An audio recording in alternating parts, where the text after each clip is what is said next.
ఇప్పుడు వచ్చి ఫీజుకి డబ్బులు ఇవ్వమని అడిగితే మీరు ఇస్తానని చెప్పండి. అంటే ఆ డబ్బులు నేను మీకు మళ్ళీ తిరిగి ఇచ్చేస్తాను. జస్ట్ మీ అకౌంట్లో నుంచి వాడికి ఎగ్జామ్ కోసం డబ్బులు ఇచ్చినట్టుగా ఉంటే చాలు.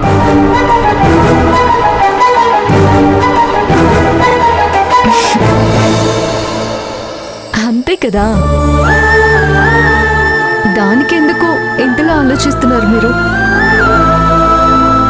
కిరణ్ ఏమైనా పరాయివాడా? పైగా అత్తయ్య నన్ను అదృష్టలక్ష్మి అన్నారంటే నాకు ఆనందమే కదా. ఇంతవరకు నన్ను ఎవ్వరూ ఎంత ప్రేమగా పిలవలేదు తెలుసా. కిరణ్ ఫీజ్ నేనే కట్టాలనుకున్నాను, కానీ ఏం చేయను. మా అమ్మ వాళ్ళ పరిస్థితి తెలిసిందే కదా మీకు.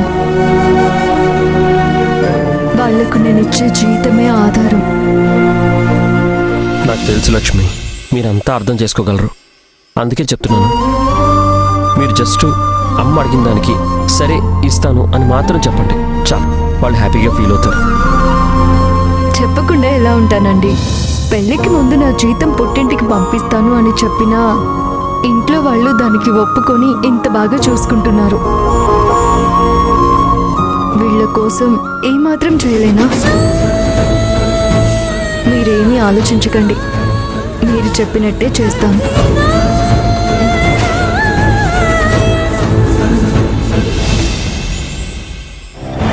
నమ్మక ద్రోహం చేసి కూడా ఎంత నార్మల్ గా ఉన్నాడు. అలాంటి వాడిని నమ్మి నేను పెద్ద తప్పు చేశాను. ఇలాంటి పరిస్థితి తీసుకొచ్చావేంటి స్వామి? ఇంకా ఈ పరిస్థితి నుంచి బయటపడే మార్గమే లేదా?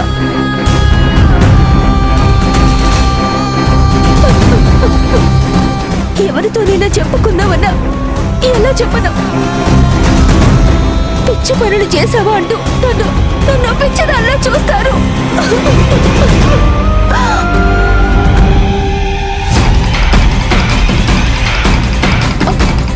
పోలీస్ కంప్లైంట్ ఇస్తే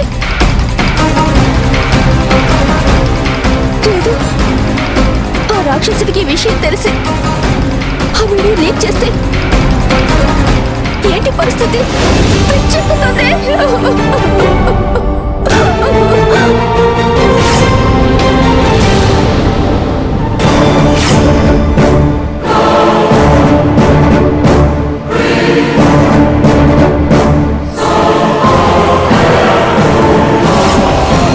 ఒక నైట్ అది స్పెండ్ చేయి చాలు. అవును, ఇదే కరెక్ట్.